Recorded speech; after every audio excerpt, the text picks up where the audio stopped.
Welcome to Inspiration and Transformation from the Banks of the Ganga with Sadhvi Bhagawati Saraswati, an American sannyasi living at the Parmarth Niketan Ashram in Rishikesh, India.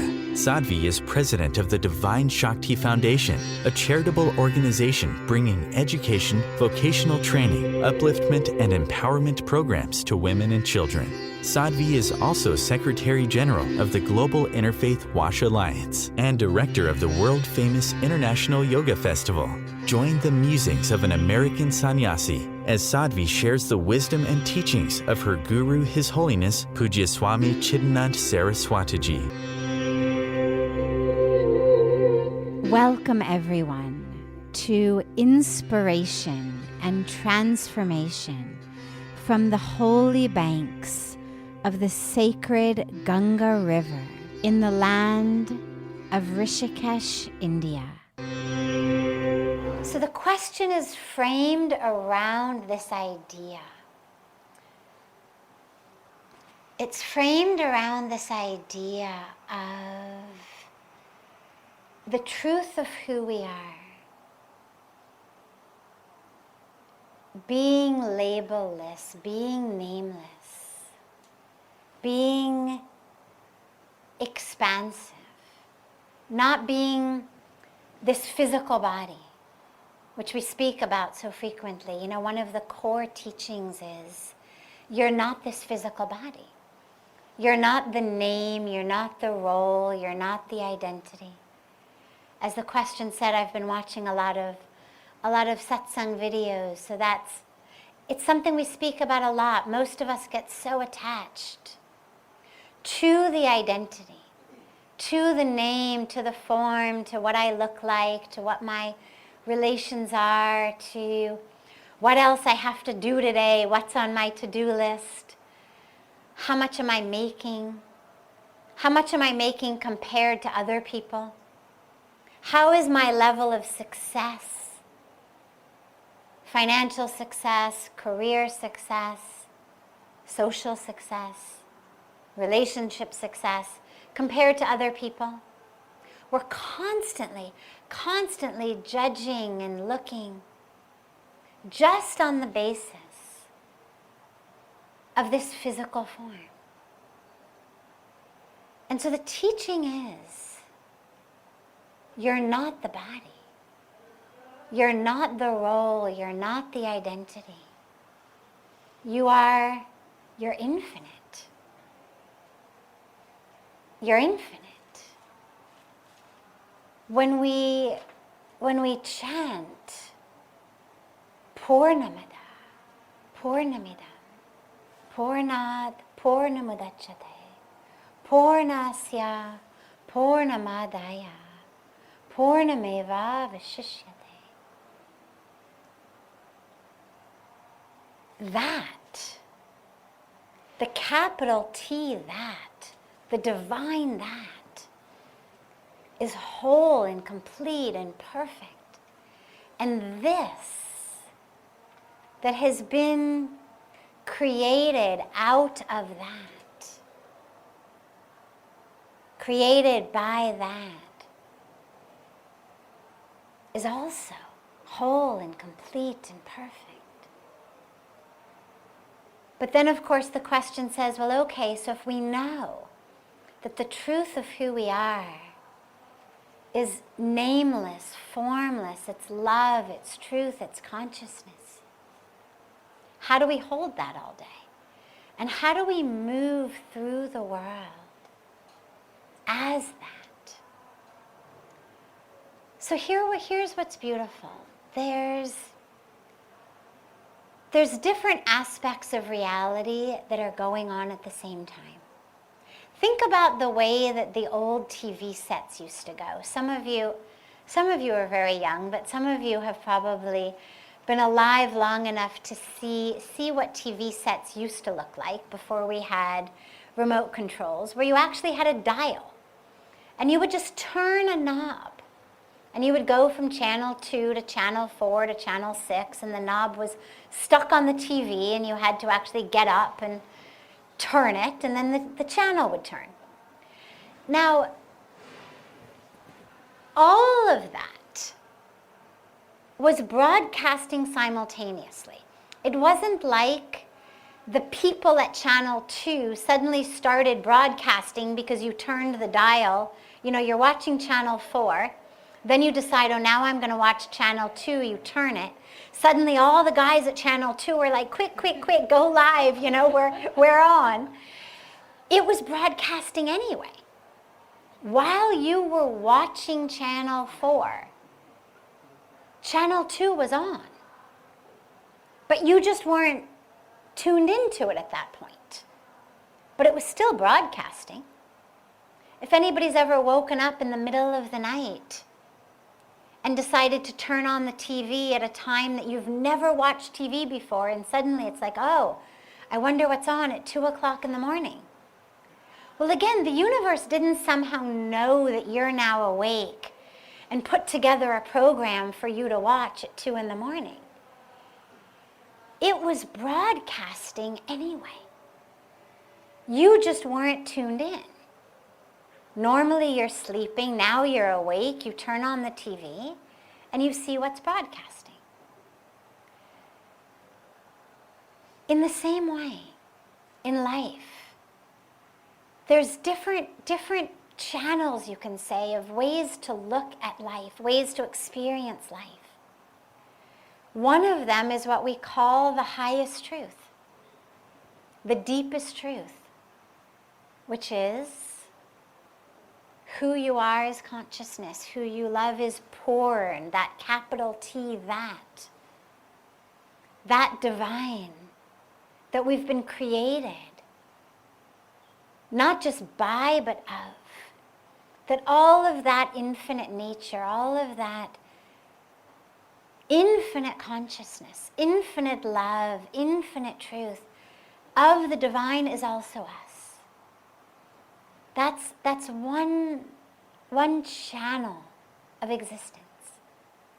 And another channel of existence is here I am in this body. You know, when we speak about illusion, people somehow misunderstand it to mean that this is somehow just like a mirage. It's an optical illusion, as though somehow I had something in my eye and it made me think that I had a body. Like if you're driving, you know, in the desert and you see what looks like water up ahead, but it's actually not. Or like those optical illusions that a lot of us did as kids, where there's a picture and you have to see, you know, do you see the two people with a profile, or do you see the vase in the middle? It's not a matter of an optical illusion. It's a matter of it's not the highest truth. It's like saying the wave and the ocean. So the wave is not the highest truth. The highest truth of a wave is ocean. Because even in the height of its waveness, even if it's a 30-foot tsunami, at the core, it's ocean. At any point in its wave life, in its waveness, its highest truth is ocean. Whether it's a 1-inch wave or a 30-foot tsunami, at the core, it's ocean. However, anybody who's ever surfed, anybody who's ever swum in the ocean, anybody who's ever experienced a tsunami knows that also exists. That wave, although not the highest truth, will drown you, could give you a good ride if you happen to know how to surf and it works out well for you. Takes you up, takes you down, but it could crush you, it could drown you. Destroys buildings. The tsunami in 2004 in South India, where we did a lot of work, it wiped out 500 meters from the coastline, everything in its sight, every house, every shop, every building. Well, that wasn't an illusion, that happened. And in the midst of its tsunami-ness, it was ocean. And that's really the same way of thinking about yourself here. So I am this body in that particular channel. That particular channel, I've got this body. And I've got to feed it properly. I've got to exercise it properly. I've got to give it enough sleep. It's got its own certain things that it does really well, things that it doesn't do so well. It's got some strengths. It's got some weaknesses. If we took the rest of the evening and we went around, I'm sure we'd hear everything about somebody's going to have diabetes, somebody's going to have cholesterol, somebody's going to have a bad back, somebody's going to have a bad knee, somebody's going to have sinus infections. So we've all got little aspects that we know we have to take care of. Well, those are not illusions. And yet, despite any of that, despite the ailments, the fragileness, despite the exquisiteness, the glory of this body. Because again, if we went around, we could talk about what every one of us has done with this body in our lives. What we still can do. We've got a bunch of yogis here. I'm sure we could have a beautiful show of what physical bodies can do in this moment. I bet we've got some dancers here who could show us dance. I mean, I bet we've got all kinds of things that we could see be done by the physical body. We've all got certain weights and heights, skin tones, pints of blood in our body. That's not an illusion. It exists, and it's not the highest truth of who you are. Because that physical body keeps changing.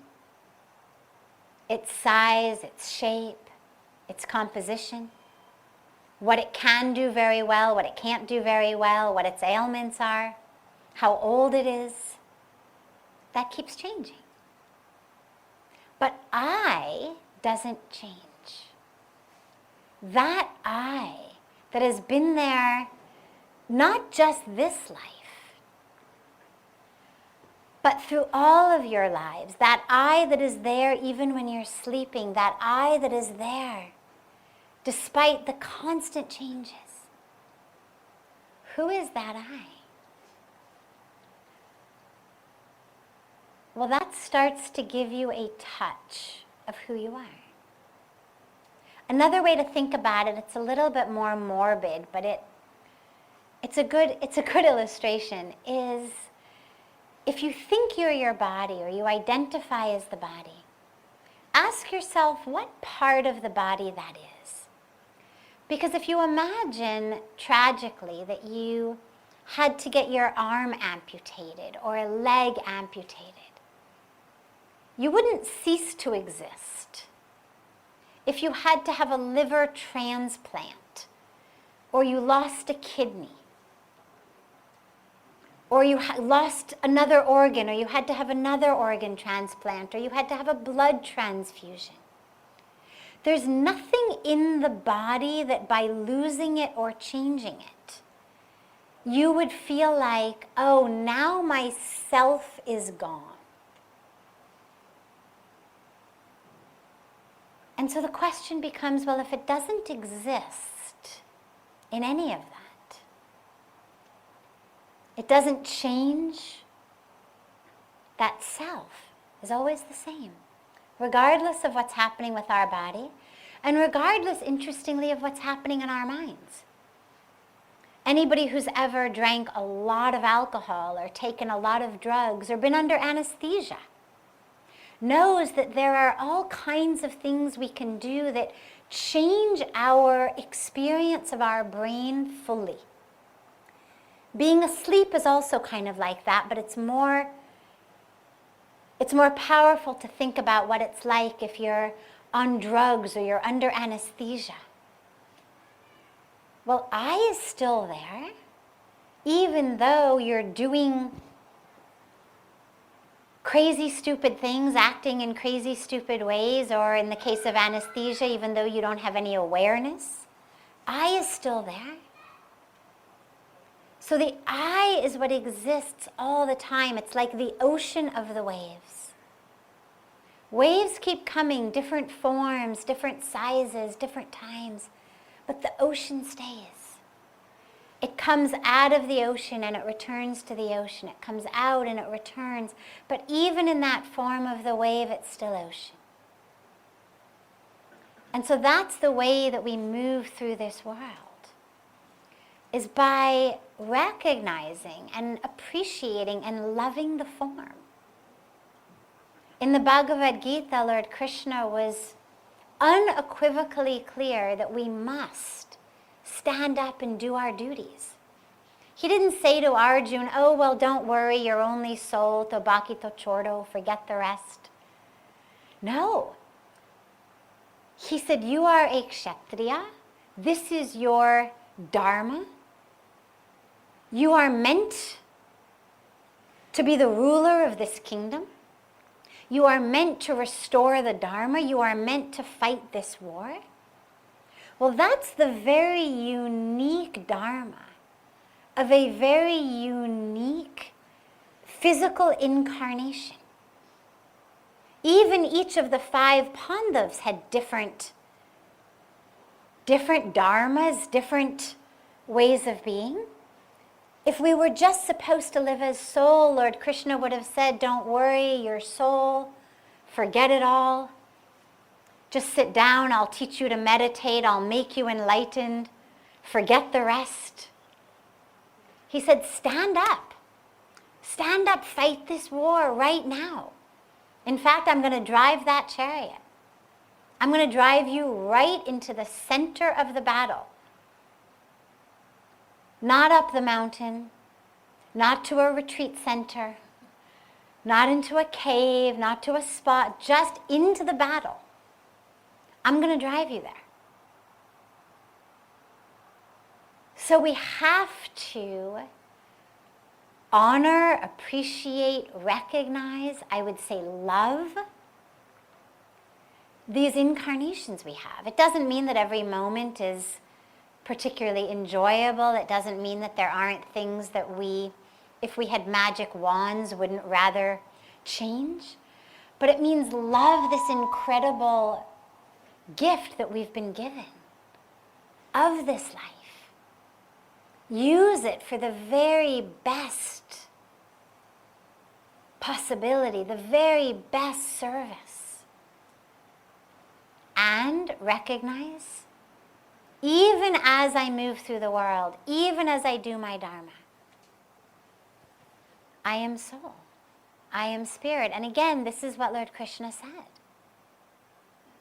You fight this war, you do your best, but you remember, you are the soul who cannot be cut by the knives, cannot be burned by the fire, cannot be dried by the wind, and so are they. But each of your souls has taken a different incarnation right now, and we're having a drama. We're having a drama, and on the stage of this drama, you are the Pandavas, they are the Kauravas. Here's the roles we're going to play. And you better play it right.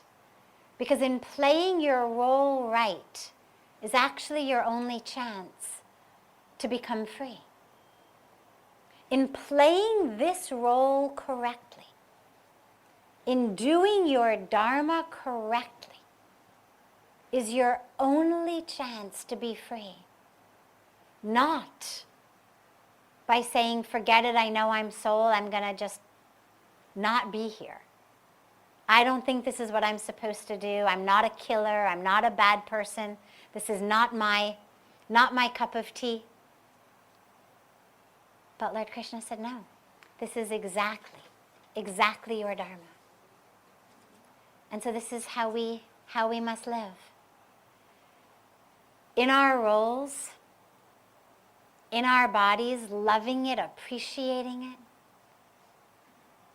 fulfilling it to the very best that we can, with integrity, with commitment, with duty. And yet we recognize and we remember every moment as we do it. Oh, and by the way, I'm the actor playing the role. This is all a costume. It's all a costume. I'm on a stage. But I'm the actor. And this actor is no separate from the actor in there, the actor in there, the actor in there. We are actually all one. Like the ocean is one, even though the waves may appear to be separate from each other, but actually it's all one. But we've all just mutually agreed on some soul level that we're going to play this drama together. And so we do. And we do it with as much awareness, as much compassion, as much love, as much truth, as much right action as the Buddhists say, as we can. And through that, we experience the truth of who we are. And so that's where, lastly, we become what we call Jiva Mukti. Free while living. It's not that freedom after death, it's that freedom while we're here in the body. We're doing it. We're engaged. But we're also free. You're listening to OTR-FM, part of the IOM radio network. Being a radio host on IOM FM allows you to build your show on a rich platform with the power of the internet to fulfill your outreach goals and connect with a very specialized and global online audience, unlimited by time and distance. OMTimes Radio will provide you with web relevance, a recognizable conscious brand, and with the standard of excellence that has accompanied every single Circle of Hearts Radio is a sanctuary on the airwaves. Join me, Grandmother Alaya, in the circle on Sunday 2 p.m. Eastern as I share information to both enlighten and nourish your soul. Hi, this is Christina Ricci with RAIN. Every 2 minutes, another American is sexually assaulted. If you or someone you know has been sexually assaulted, you are not alone. Help is just a call or click away through the National Sexual Assault Hotline. Please call 1-800-656-HOPE, that's HOPE, or visit RAIN.org, that's RAINN.org. Brought to you by RAIN and this station. Welcome back to Inspiration and Transformation. I'm so glad to have you all back here with me. Neither we need to mend ourselves or break ourselves. Nothing is wrong. If we say you need to mend yourself, it means you're broken. If you say you need to break yourself, it also implies you're broken, because it implies that who you are, how you are, is actually so broken that it can't be mended. The whole thing needs to be destroyed and sort of rebuilt. You don't need to do either. Spirituality is not about a fixing of yourself. It's also not about a breaking of yourself. It's simply about a very conscious decision. Look, if I'm standing at a point in the road or anywhere, I can only walk in one direction at a time. So I can either walk north or south, but not both. I can walk east or west, but not both. In the same way, we can either focus our lives internally, or we can focus externally. Most of us are focused externally. And by the way, by external, I don't necessarily mean the inanimate objects or animate objects in the world around me. It could be my physical body. It could be the chemistry and electricity of my physical brain. But external to the core of the self, external to soul, spirit, love. If I'm focused looking outward,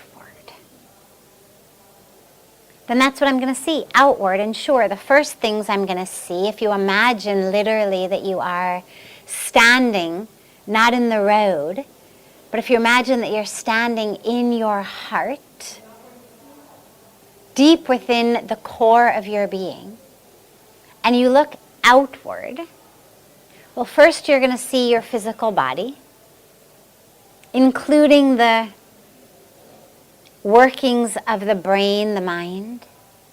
And then you're going to start to see the world literally outside. Other people, situations, experiences. Or you can look inward. But you can't do both simultaneously. Now, that calls for an important caveat, which is in your life, you can do both. Spirituality does not mean I will never again look outside. It doesn't mean I won't enjoy beautiful music or a beautiful sunset or looking into the eyes of a loved one.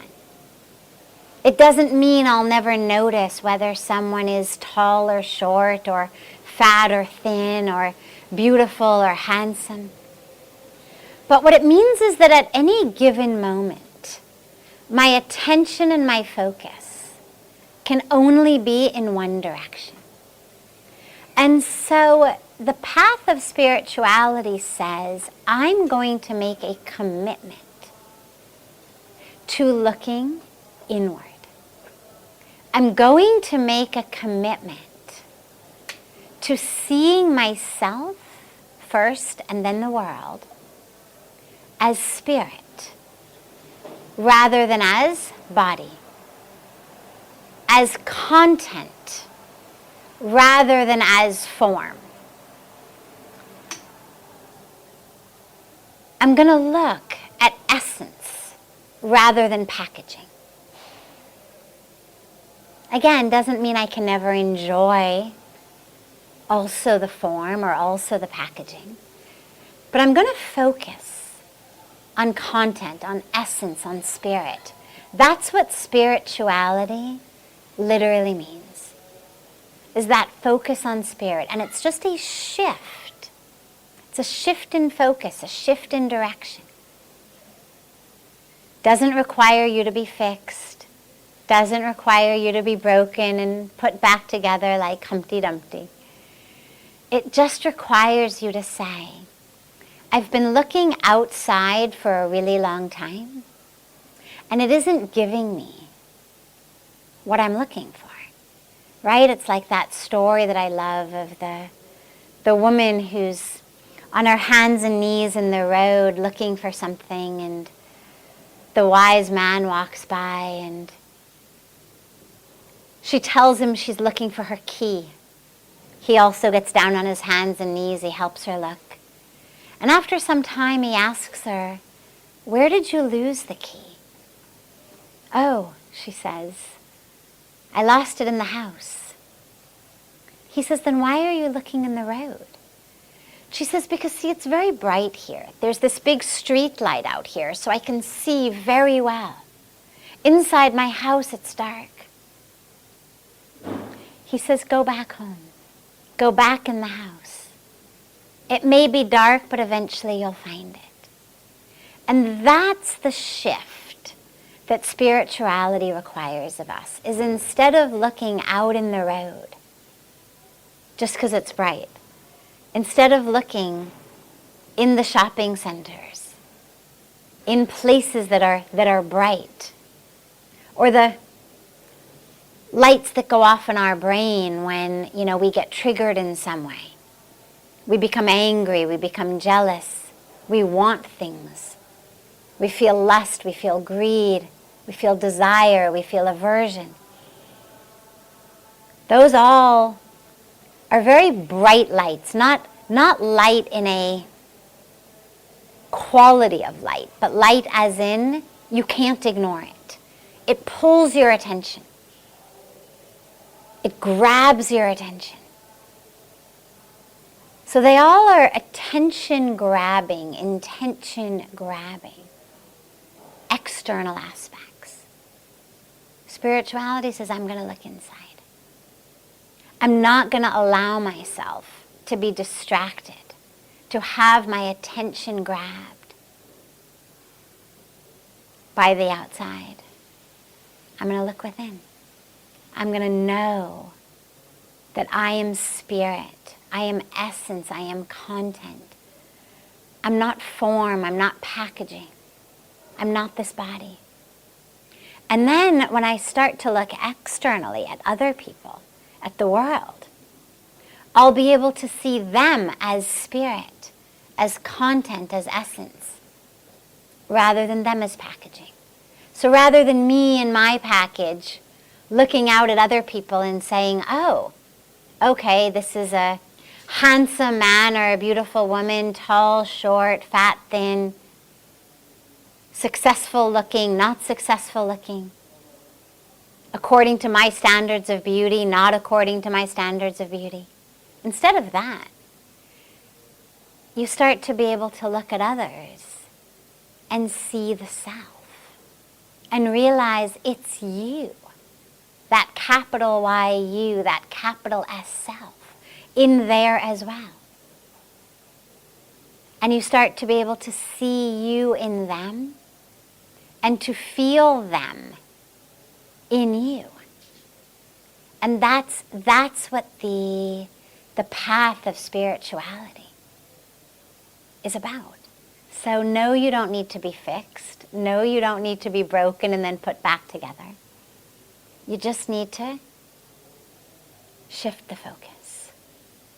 This is OTR-FM, part of the IOM radio network. OMTimes Magazine is one of the leading online content providers of positivity, wellness, and personal empowerment. A philanthropic organization, their net proceeds are funneled to support worldwide charity initiatives via Humanity Healing International. Through their commitment to creating community and providing conscious content, they aspire to uplift humanity on a global scale. OMTimes, co-creating a more conscious lifestyle. Do you have time to read that inspiring book or that blog post you've been meaning to get to? In your busy world, how do you improve yourself and keep your life going?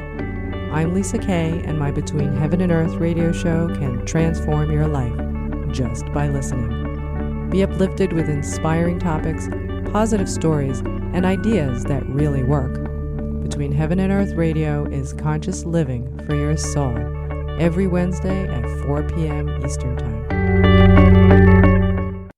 Baldwin with People for the Ethical Treatment of Animals. I grew up loving circuses and other traveling animal shows, but it never occurred to me what life might be like for the animals.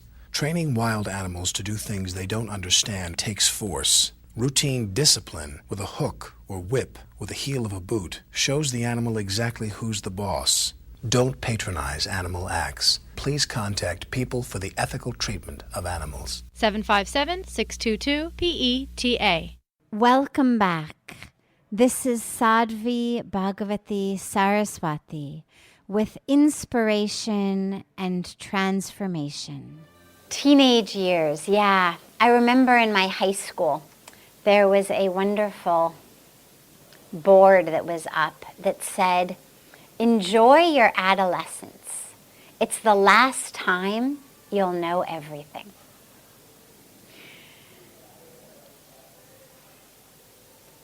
You know, it's a very interesting time, the teenage years, because there is an ego, there is an arrogance, but there's also simultaneously great anxiety. And in many cases, in many ways, that ego and that arrogance is really kind of masking an inner insecurity. It's the time of our lives that we are figuring out, who am I? Most schools have kind of different groups, different cliques. Athletes over here, and the very studious ones over here, the party people over here, the more straight non-partiers over here. All different groups.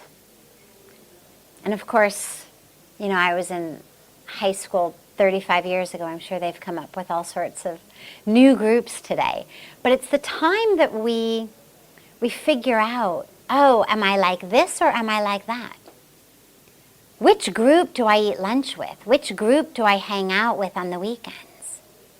Am I a till 2 in the morning using drugs, getting drunk in the clubs type? Or am I like a stay at home in, you know, PJs eating popcorn, watching movie type?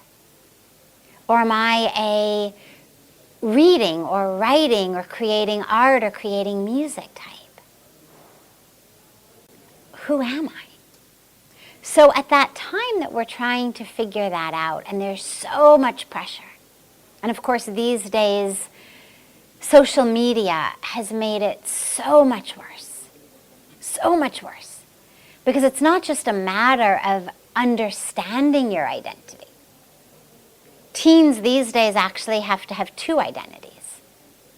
One is who they really are. They have to figure that out. What do I really like? What are my real values and ethics and priorities and goals and dreams? And what's the identity I'm going to curate for social media? Which in most cases is very different from the real identity. So I actually am just, my heart is so full of compassion for young people these days, because it's hard enough being a young person, being a preteen, being a teenager, and just figuring out one identity. But then having to have another identity that you have to curate and present to the world and figure out who's going to like what. Do they like my selfie better if I'm facing this way or if I'm facing that way, if my hair is like this or my hair is like that? Chin down, chin up. Funny apps that make, you know, my cheeks fatter or skinnier, my lips fatter or skinnier. Having to navigate that at the same time that you're having to navigate who am I? I can't even imagine the difficulty. So my heart actually goes out so much to the youth of today. And to their parents, remember, they're not nearly as sure of themselves as they're telling you they are.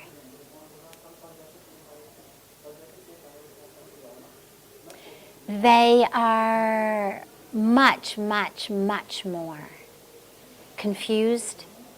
They're much more insecure. They are struggling a lot more within themselves. Have compassion for them. And yeah, they're going to be arrogant and obnoxious and rebellious at times. Absolutely. Absolutely. But remember also, their bodies are full of hormones. We all know the impact of drugs and alcohol on our minds. You know what happens if you drink too much alcohol. You say stupid things, you do stupid things. You wake up the next morning and you really, really, really regret it. Take drugs, say stupid things, do stupid things, really regret it. All that's happened is that the brain has become flooded with chemicals. Even if they're not drinking alcohol or using drugs, their brains are flooded with chemicals. We call those hormones. They're flooded with them. It's constantly causing them to feel in different ways, think in different ways, act in different ways. And it's the time when these waves of hormones are just rushing through their bodies. So have compassion, have love, Recognize they are not doing this to make your life miserable. I promise. None of them are waking up in the morning thinking, how can I make mom and dad's life miserable? They're really just trying to navigate their own way through the world. But you also have to set borders and boundaries and discipline. That's essential for them. There must be borders. There must be discipline. There must be lines that they know they can cross and cannot cross. There must be limits. Limits on social media, limits on their device, limits on the computer. There must be rules. Times of the day they're allowed to use it, times they're not. And yeah, they'll fight you. They'll scream, they'll yell, they'll tell you they hate you. They'll say you're the worst mom and dad ever. Welcome to parenting. And by the way, that has gone on long before there were smartphones or social media. Teenagers telling their parents they hate them is kind of part of the package. Since teenagers have wanted to do things that their parents have said no to, you've got conflict. But the answer to the conflict is not to give in, because then it's just going to continue. The answer to the conflict is to stay firm, stay grounded, and stay anchored, such that if they say, I hate you, you don't say, oh, okay, no problem. Take the car, do whatever you want, come home whenever you want, no problem, forget it. You stay strong. And you know that it isn't true. You know that what they're saying isn't about you, but it's about them. But that requires you as parents to be grounded and anchored spiritually, so that you don't start to doubt yourself and suffer based on what your teenagers are saying and doing. So that beautiful, beautiful but very challenging, precarious sometimes mix of compassion, love, tenderness, and discipline is the very best way to get through these years in a way where they get the guidance, the sanskaras that they need, the love that they need, but also the borders and boundaries they need. And you stay safe, sane, peaceful, grounded, anchored, and able to access your truth of joy. And remember, lastly, they came into this world as a seed. You water it, you shine the sun on it, you give it nourishment, nurturance. But ultimately it came into this world as a seed. And if it's an orange seed, the best you're going to get is a beautiful orange tree with juicy, beautiful oranges. But no amount of yelling at it, or praying to it, or begging it, or teaching it, or guiding it is going to turn it into an apple tree. Because it is an orange seed. And you have to also remember that they've come into this world with a karmic package. And that karmic package is going to bear itself out. Your goal, your dharma, your duty as their parents is to give that nourishing, nurturing soil, to give the sun, to give the water. And to have faith that whatever that seed is, because sometimes we don't know. Is it an orange? Is it an apple? Is it a peach tree? You don't know.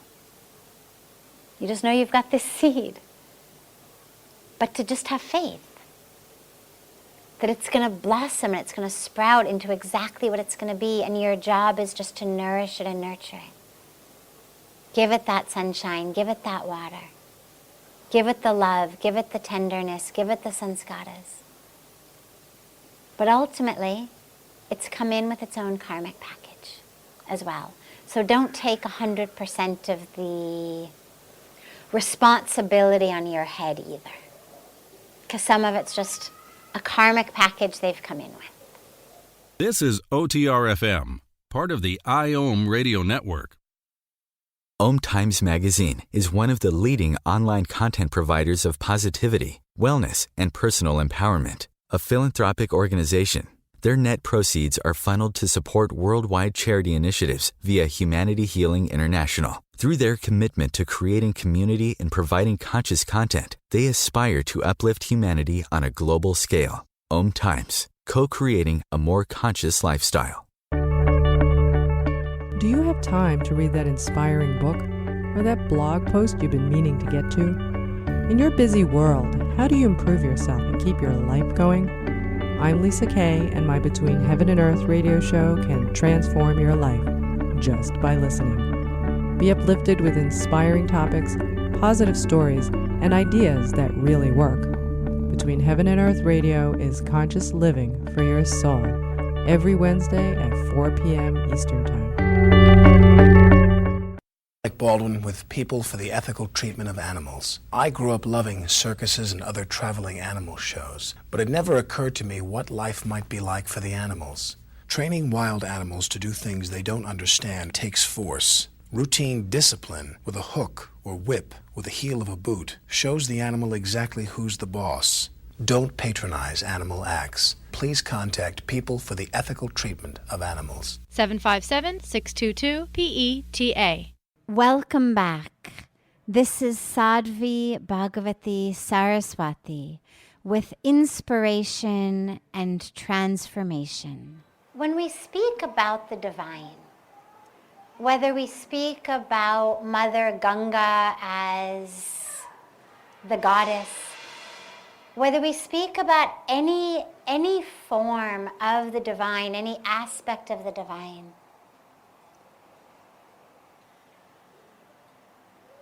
it's always a challenge because everybody's experience of the divine is different. Some people have very visual experiences. Some people have just very felt sense experiences. Some people have experiences in so many different ways. And yet, none of them is right, none of them is better or worse. And so when we talk about Mother Ganga being visible,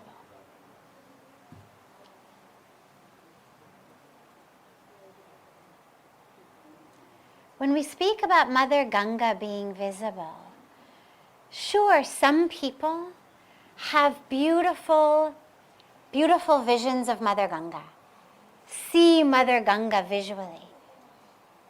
Others feel Mother Ganga. Yes, I have had very beautiful visual experiences of Mother Ganga. But here's what's important.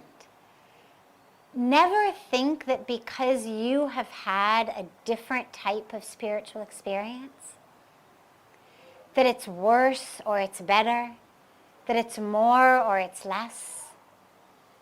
Never ever think like that. Whatever experience you're having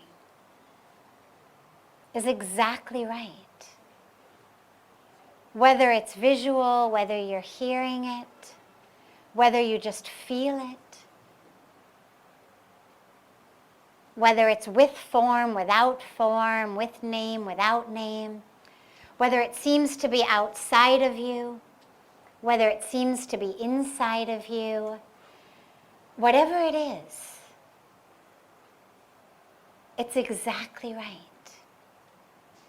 And so I try, it's a challenge because we really try to avoid. Talking about spiritual experiences is so beautiful, and it's so inspiring, and it's so uplifting to hear everyone who's had spiritual experiences share, this is what it's been like for me. And yet the dilemma is that then, of course, that makes people who have had different experiences wonder, well, maybe mine's not as good. Maybe I'm just not pure enough, or not worthy enough, or not good enough. And the most important piece is, whatever experience I've had, or someone else that you've read about or you've heard has had, is what's necessary for our particular karmic experience. And whatever experience you've had, or you're going to have, or you're having right now, is exactly what's right for you. So yes, I have had visions of Mother Ganga.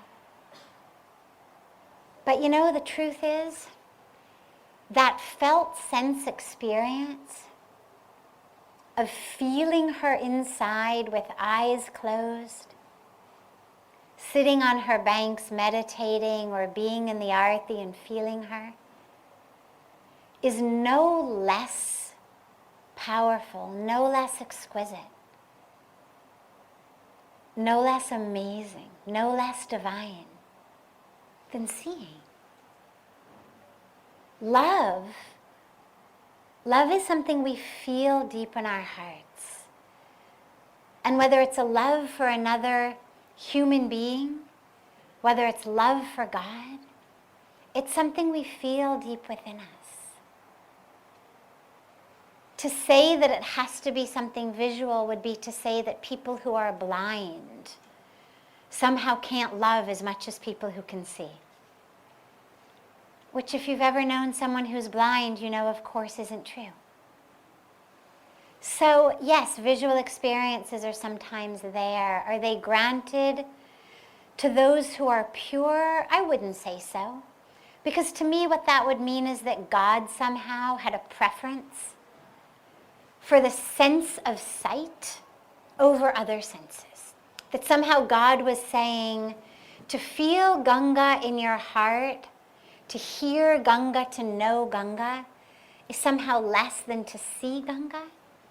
And I don't think so. I don't think God has any particular preference for the sense of sight, or God wouldn't make people blind. If the sense of sight was the most important, powerful, spiritual sense that we had, then there would be no way of understanding a compassionate, loving God who made children born blind. So no, I don't necessarily think that you get visual experiences only if you're somehow pure or better. I think that it's just that each of us has different experiences at different times in different ways, teaching us different things. The main point is to have the experience, to have that awareness, to know that, and to feel that. This brings to a close this hour of inspiration and transformation. Thank you so much for joining me. I'm so glad to be together with you all each week, and I look forward to being together again next Thursday, same time, on OMTimes Radio.